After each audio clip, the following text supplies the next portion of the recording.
So this is going to be the summary and Heidegger 70 and 70. 70, 70. 1770. 177, if you prefer. So what have we? Let's see here. We're looking into the Goldfarb article.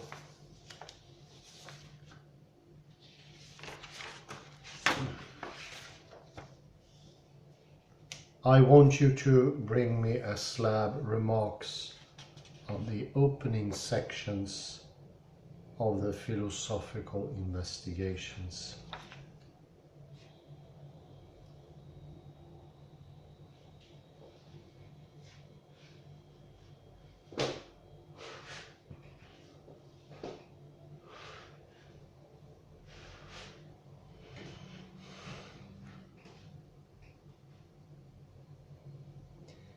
It is mainly about our want and need for a priori rule for how knowledge comes about or how language works,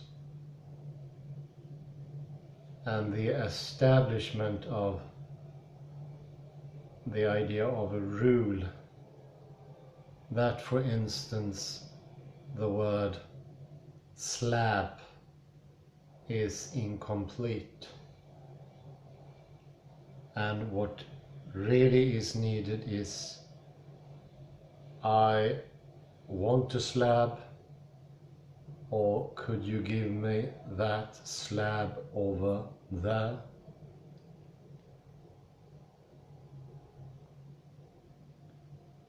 That's the correct version that has a possibility of bringing meaning to the sentence. So the sentence can only be understood as an omission of words that makes its meaning complete. Without it, it wouldn't be complete.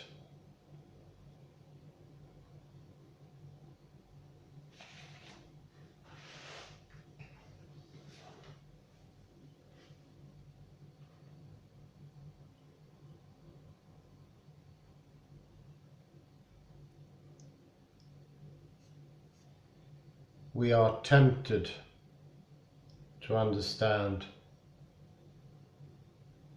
language in one-sided way, or that language works in only a limited number of ways.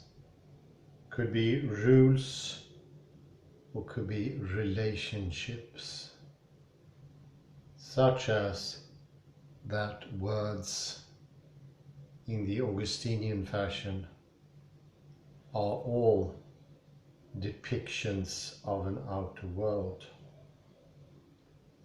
We have a mentioning of that in the beginning of the Goldfarb article.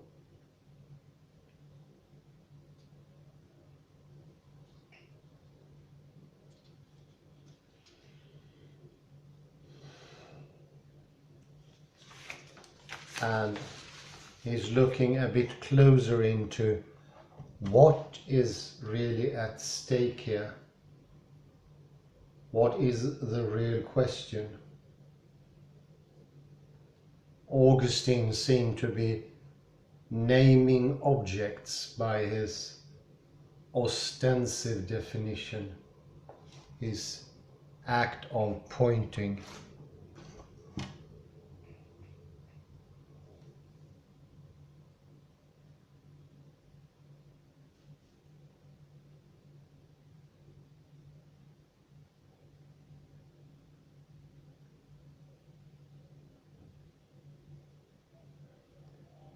And if we do a little recap of the Goldfarb article, we see here, in short, Wittgenstein is already in paragraph 1, pointing to the unclarity of what it is to have a conception of language.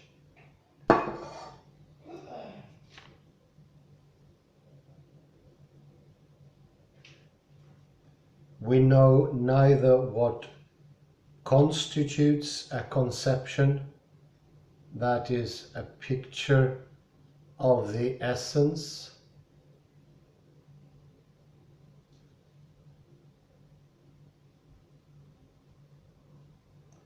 nor when it happens that our words express one.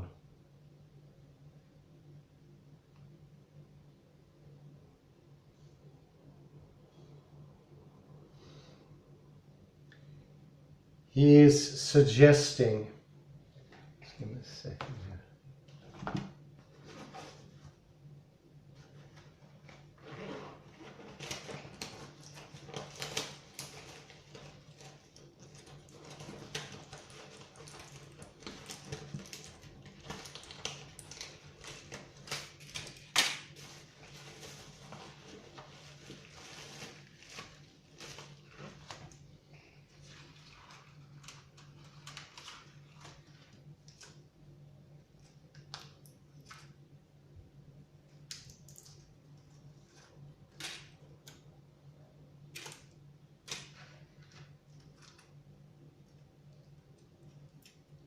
Sorry.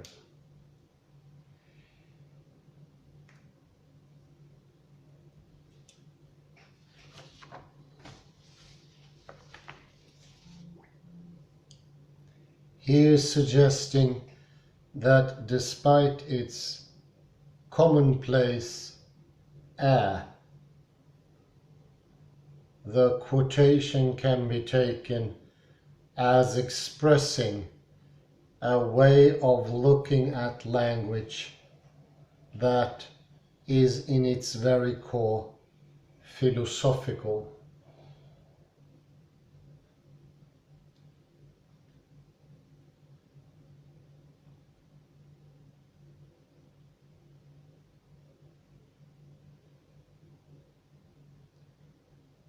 The transformation of Augustine's remarks from trivial to metaphysical occurs when we read the passage as attempting to treat certain sorts of problems as being entered in certain sorts of debates.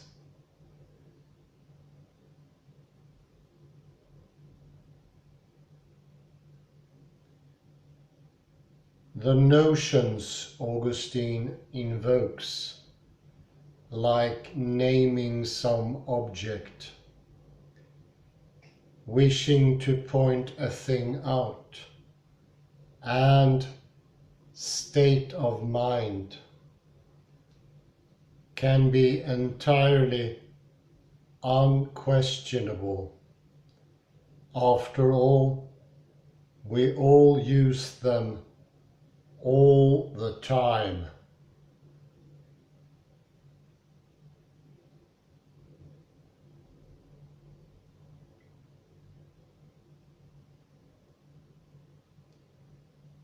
However, and this is the important point, Wittgenstein seeks to show that when these notions are used in certain contexts, they come to have a weight that our ordinary understanding of them does not support.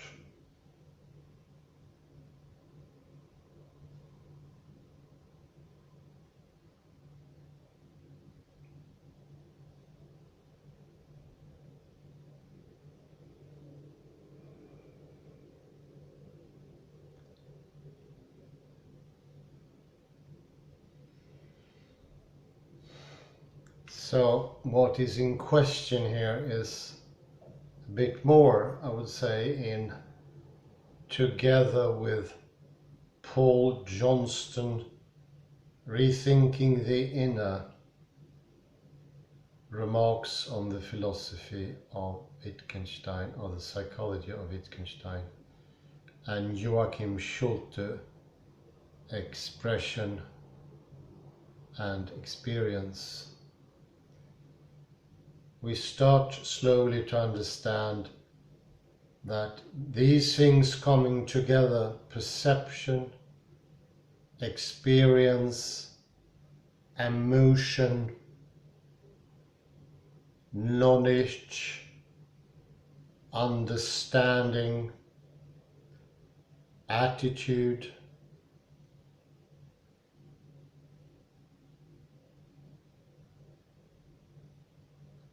all point to that reality around us is, for instance, not imagery, because our thinking is not imagery.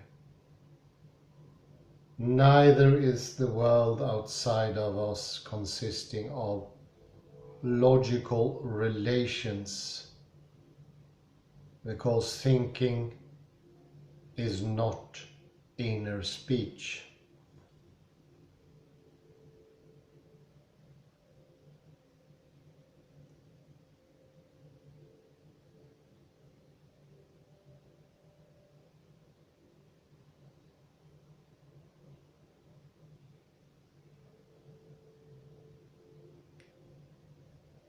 And I think that is challenging very common sense general ideas. And I'd even say that most people do not see those generalizations as philosophy.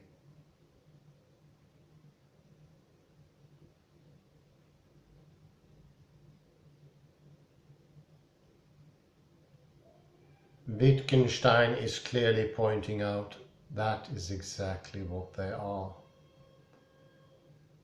And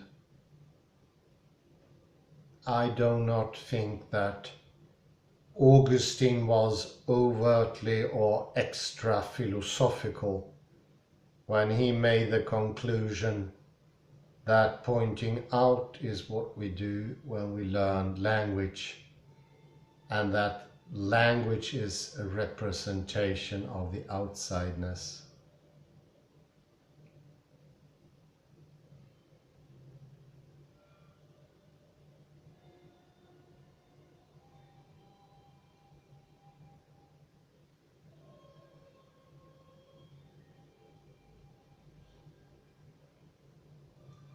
And all of a sudden the whole world starts shaking.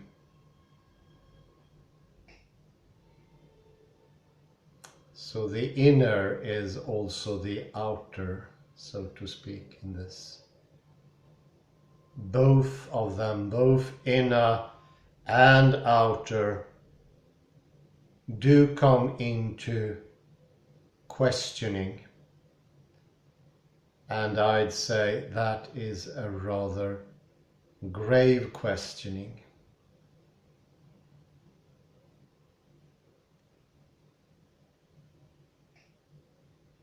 It's a strong questioning. And it will most definitely shake our whole basic picture. It will even shake what would a picture be. Something, I think in the same moment we start thinking and realizing we have a picture, we will also realize we cannot have one, or it dissolves in front of our, so to speak, inner eyes.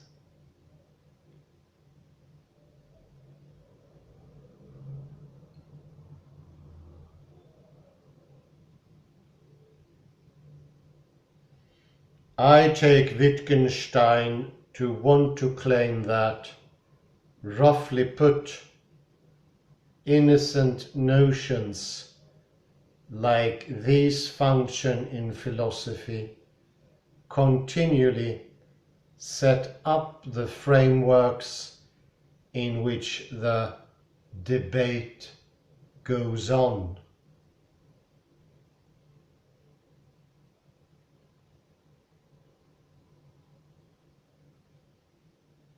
That they are everyday notions fuels our conviction of their availability for philosophical exploration. Exploitation, sorry.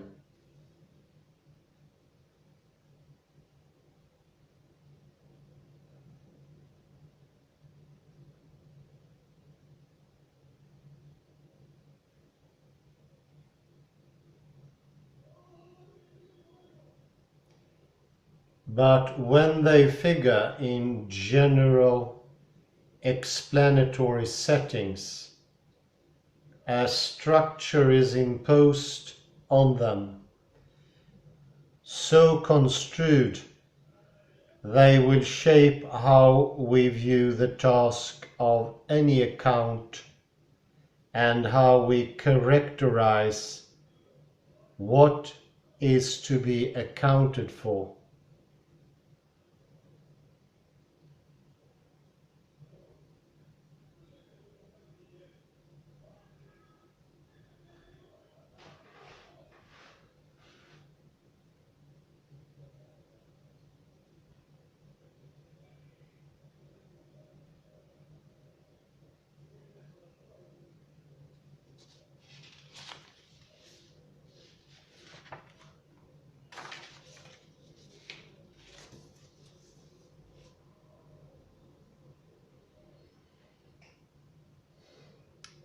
To expose those ordinarily hidden moves.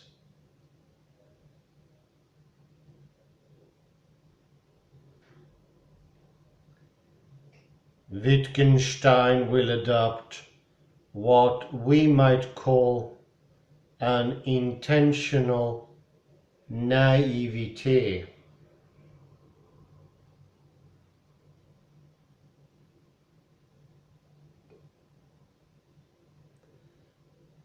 The chief expression of this stance is the constant hectoring of the interlocutor to substantiate his remarks and even his terminology,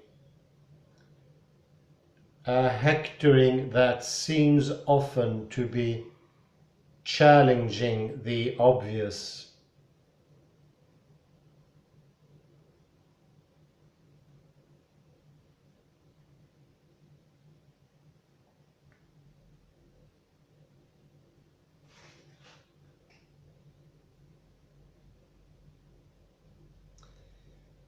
Wittgenstein's aim here is to keep us to a low level, the level of description.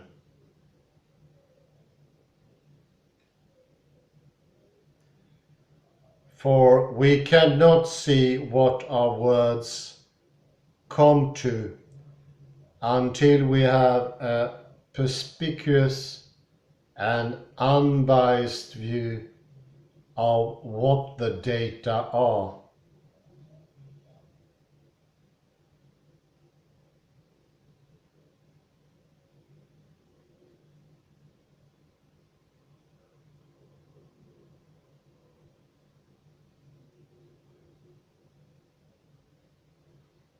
To be sure, it is never clear beforehand what description is and when we are in danger of going beyond it.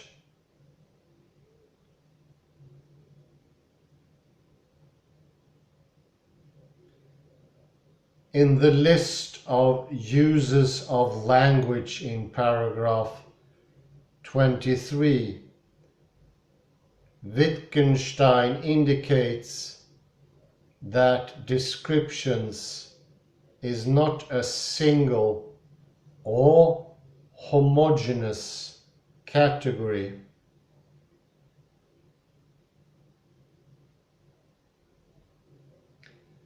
And of course, we cannot take descriptions to amount to something like picking out the facts, where the notion of fact is supposed to have some independent content.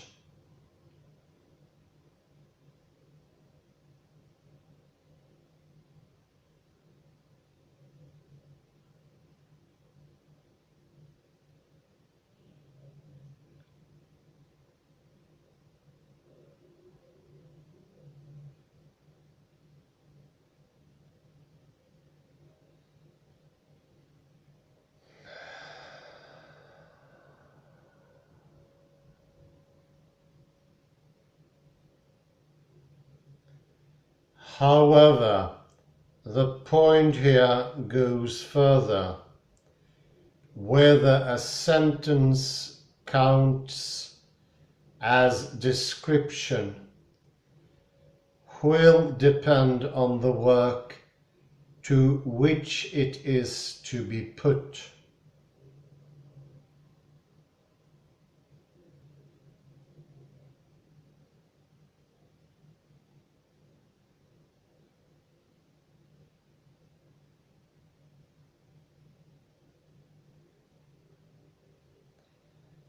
The forced naivete is thus meant to unearth how things we say, things that in ordinary contexts are the most ordinary sorts of descriptions, can become something else.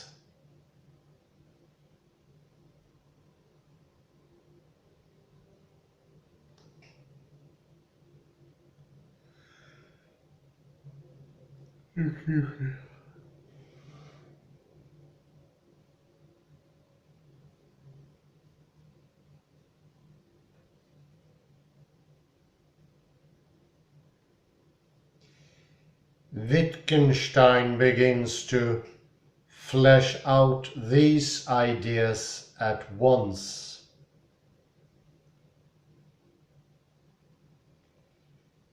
In paragraph 2, he gives a simple example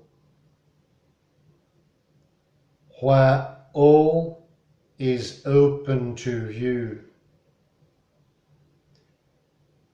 The language of the builders.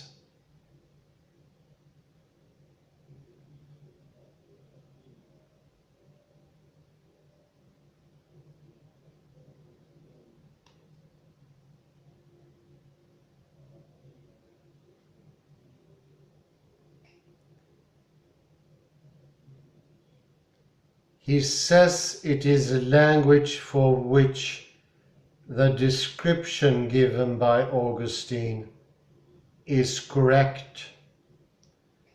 It is a language, I take it, where there can be no question of what it amounts to make the ascriptions.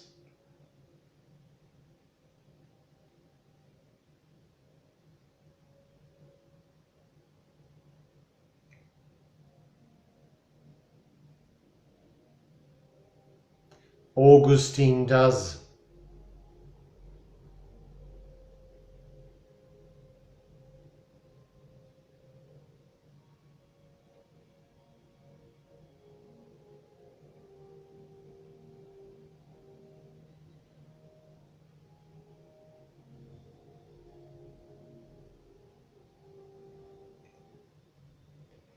In paragraph 5, Wittgenstein notes, it disperses the fog to study the phenomena of language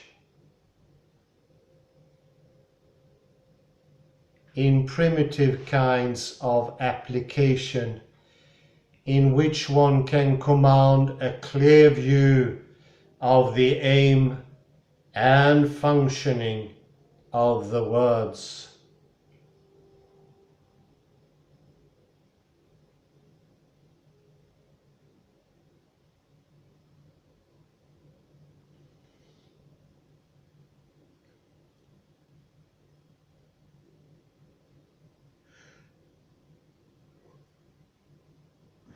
this remark ought not to be taken flatly. To be sure, Wittgenstein adduces the example of paragraph 2 because he hopes it to be illuminating.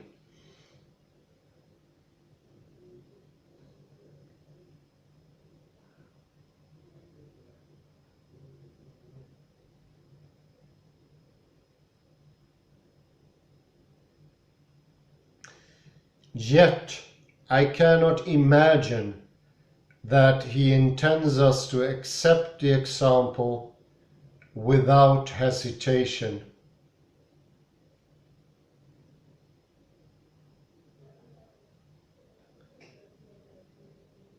For surely it raises serious questions, which are perhaps best brought out by considering two ways in which the example may be taken.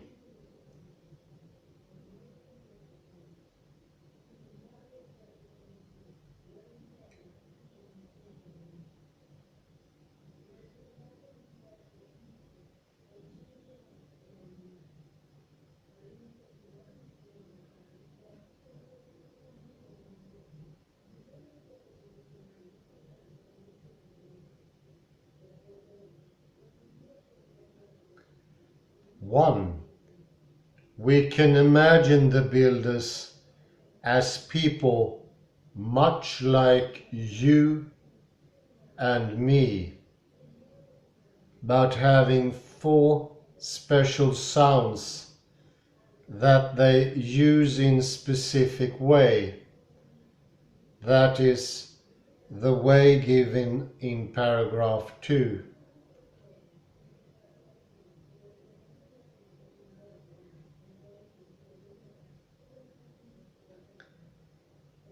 There seems to me little problem in this. We can then easily think of an apprentice's learning this language by watching, grasping the intentions in the utterances, seeing what builder A wants, etc.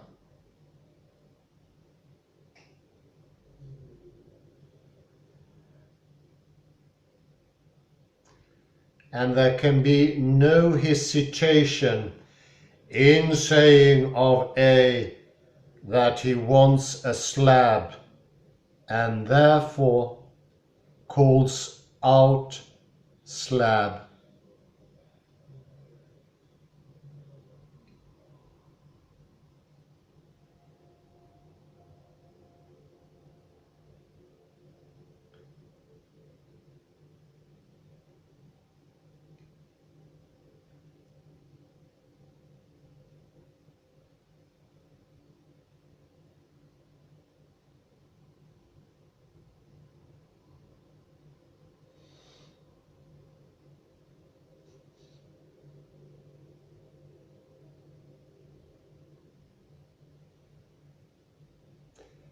So here we see that Augustine is correct, literally and word for word.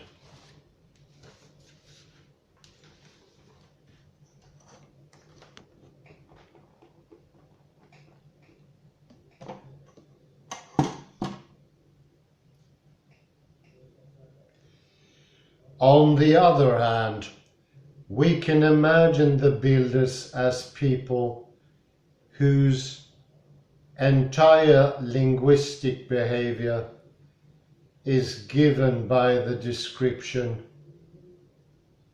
in paragraph 2.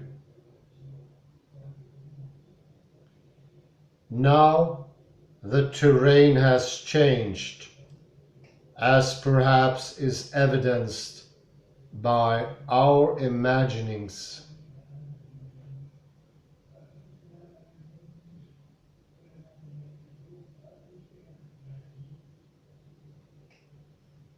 It seems most natural then to think of these builders as cavemen, as plodding, as having blank expressions, and so on.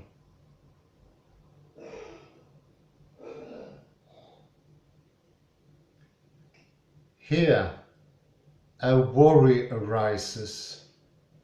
Perhaps the terrain has changed too much.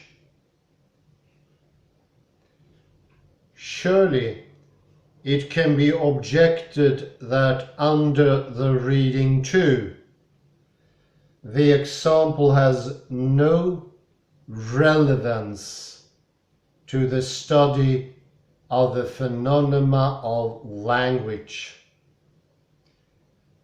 because it is then hardly a language at all.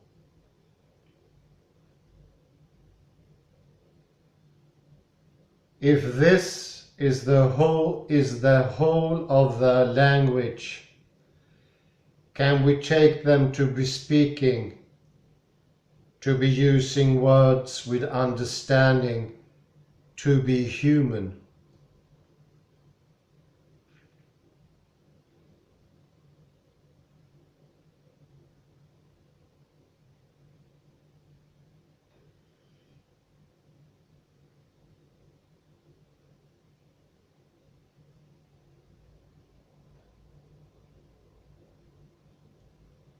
In fact, I take Wittgenstein to be asking for this reaction. This is evidenced by his use of calls for the words of this language.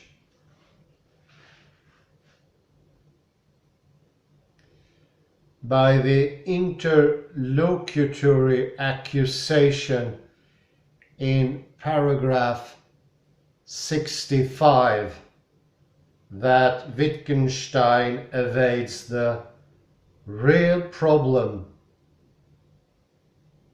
by not giving a characterization of what counts as a language, and by paragraphs 19 to 20, as we shall presently see.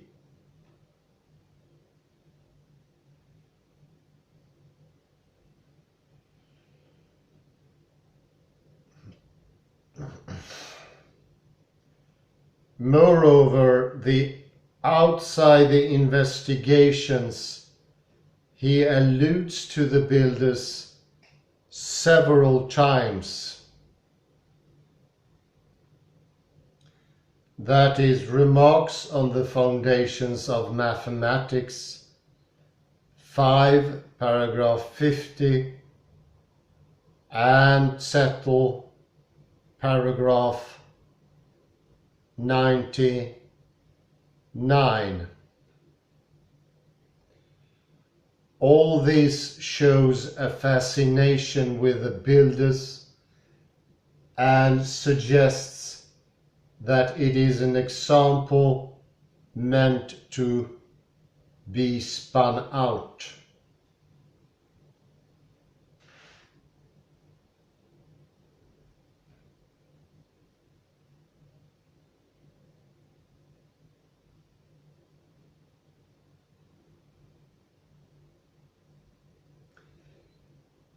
The challenge is that under reading 2, what is described is not a language.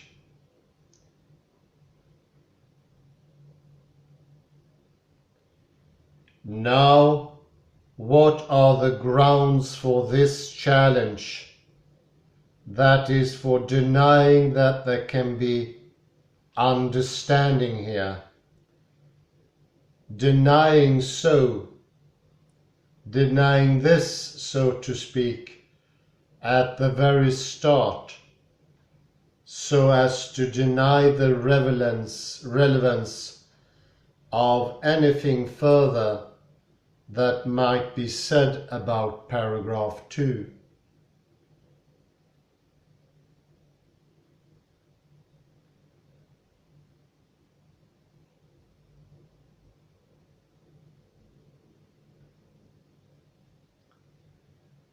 What, after all, is wrong with taking the assistant who starts getting it right, bringing the slab upon hearing slab as understanding?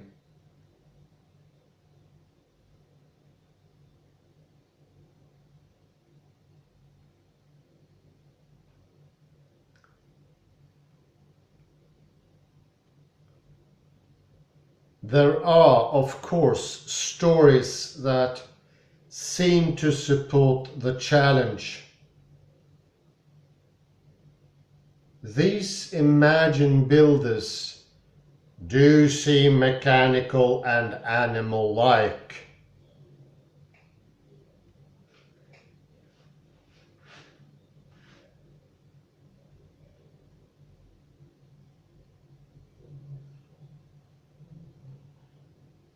Yet, this hardly seems more than to say that these builders are not fully intelligible to us, or that we cannot imagine ourselves leading their lives.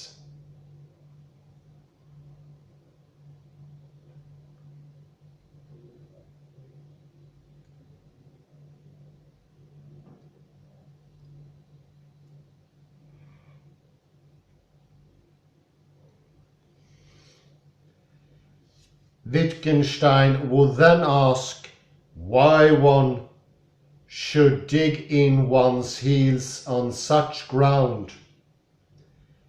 That is, Wittgenstein would incessantly demand reasons for vesting about anything important in one or another particular part of any story that could be told here.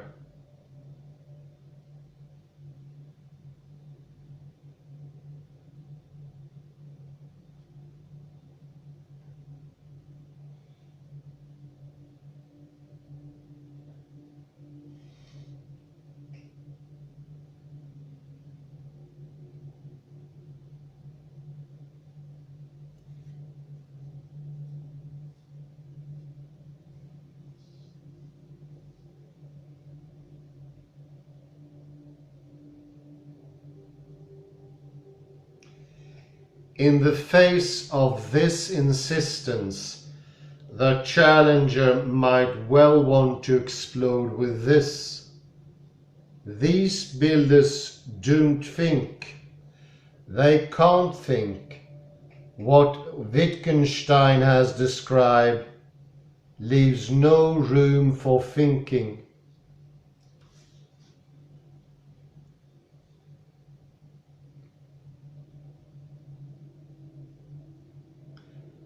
Indeed, such a reaction is suggested in Settle 99, where the interlocutor says, "You are just tacitly assuming that these people think, that they are like people as we know them in that respect."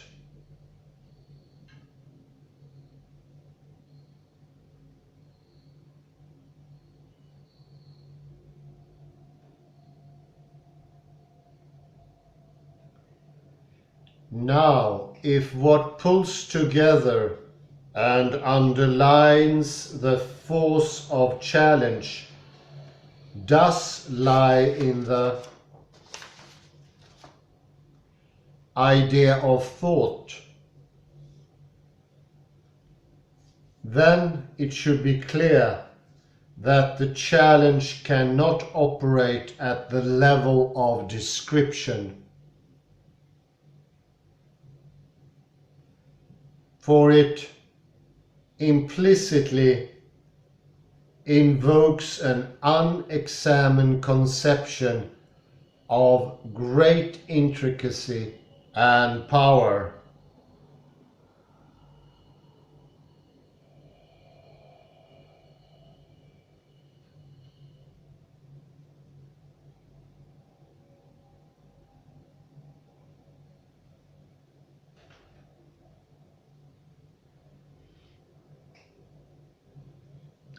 To mount such a challenge is, in the end, to imagine an independent process of thinking that is behind and animates language.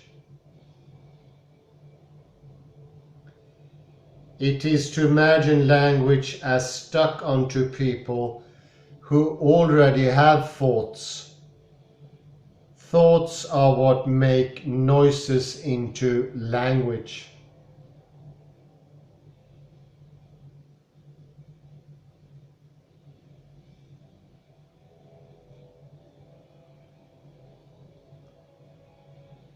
Now, Wittgenstein does not engage in a full-tilt assault on philosophical conceptions of thinking until later in the investigations. From now, it is enough to emphasize the wealth of assumptions made when thinking is exploited in the present context.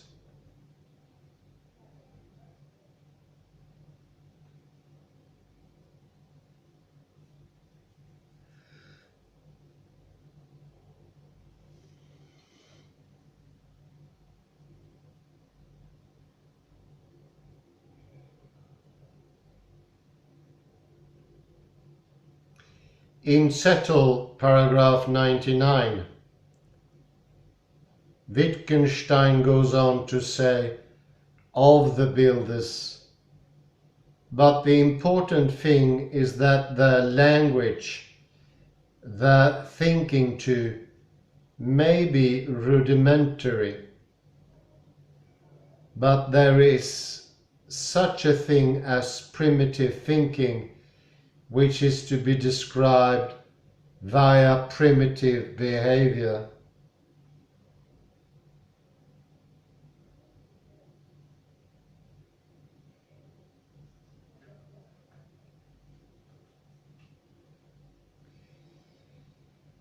In simply presenting the possibility of taking the builders to have rudimentary thoughts, the sort of thought appropriate to their lives, Wittgenstein means to undermine the sharp dichotomy, either that they are just like people as we know them, or else they are automata.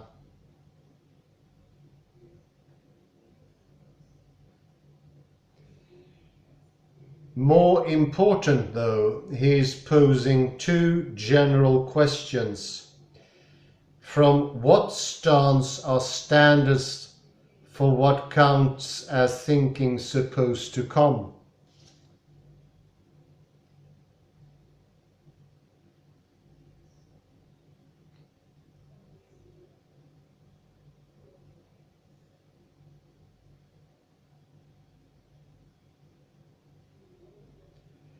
Upon what features is the power we are ascribing to thought supposed to be based?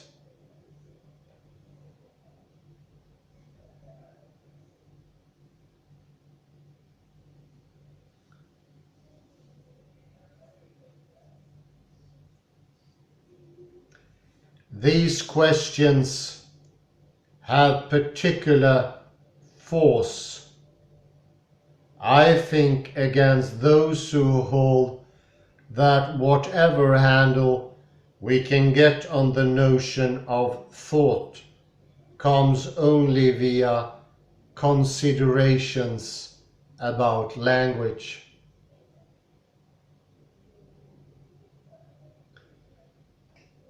For Wittgenstein is suggesting that they may well have stacked the deck in implicitly or even subliminally using a conception of thought to frame the characterization of what it is to be analyzed, and in thereby coloring the data that have to be accounted for.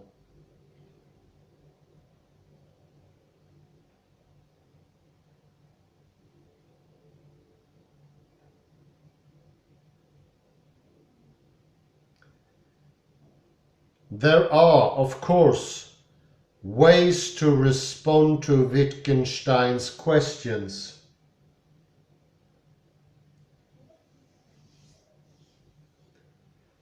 The morale, however, is that one cannot buy the whole kit and caboodle at the start.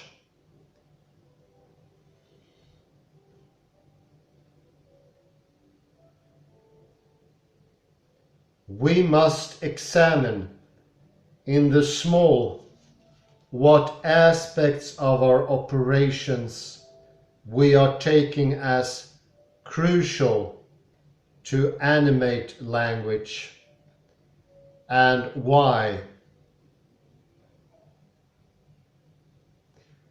This is in some measure the subject of paragraph 19.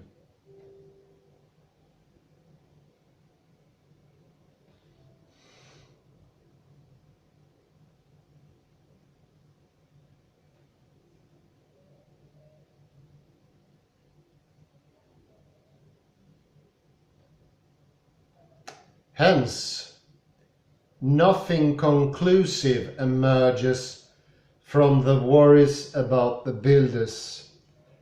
Again, I take this to be intentional.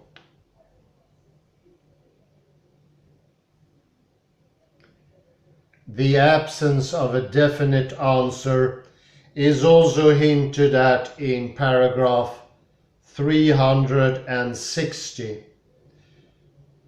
We say only of a human being and of what is like one that it thinks.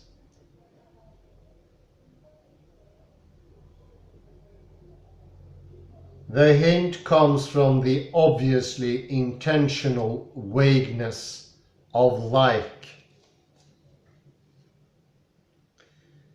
We are then meant to retain a certain uneasiness.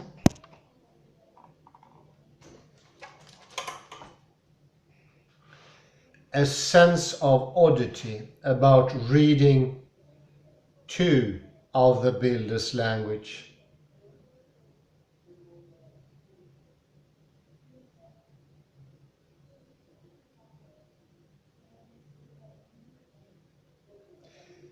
In denying the builders anything else but these calls, we have denied them so much that we are reluctant to call the calls names. Good point here. To say that here Slab names Slab is just to say that A calls out Slab and B brings a slab. All is open to view.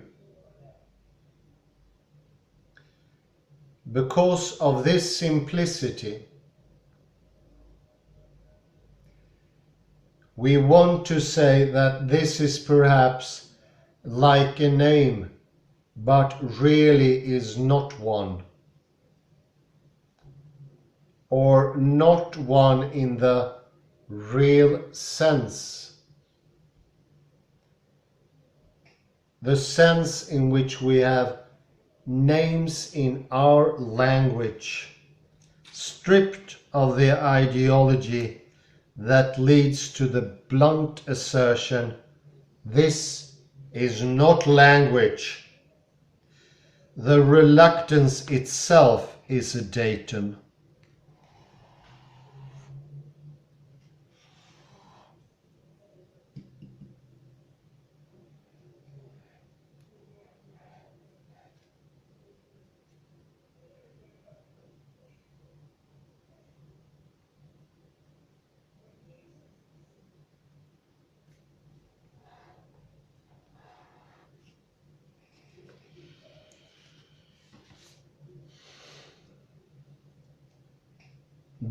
This reluctance reflects back on what I said about paragraph 1. As we've seen under reading 1, there's no question about the word-for-word accuracy of Augustine's remarks.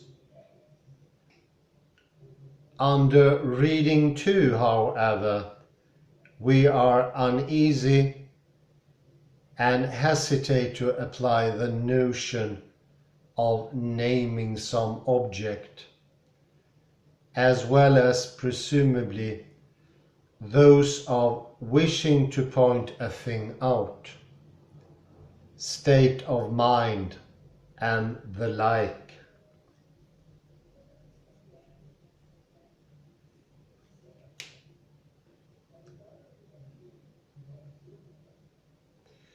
What creates the reluctance, the difference between the two readings, is the abrogation of the rest of language.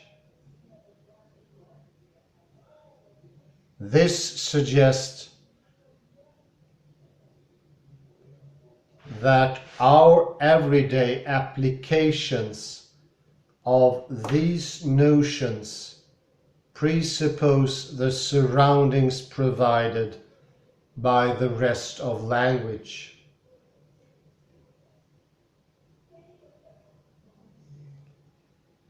Given that the surroundings are in place, we can use these notions without reservation to mark out various distinctions. When the surroundings are removed, the notions no longer operate quite rightly. And maybe the most important take here is that the builders, there is not a 1 and 0 condition here.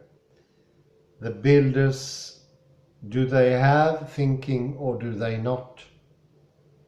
And to this, Wittgenstein answers in the negative. It is not proper to put that question that way. They have a primitive language and a primitive thinking. There is not such a thinking without levels, because thinking language depends on the life world, and not two life worlds are alike.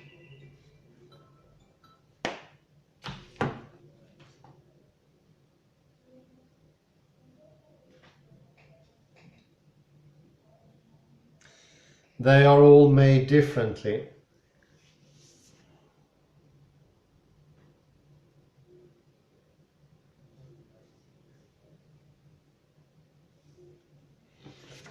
And the second look at is that the reluctance to call them not to call them language is itself a datum. Couldn't language be more primitive? So our view of saying that this is fitting to call of a language is not absolutely true.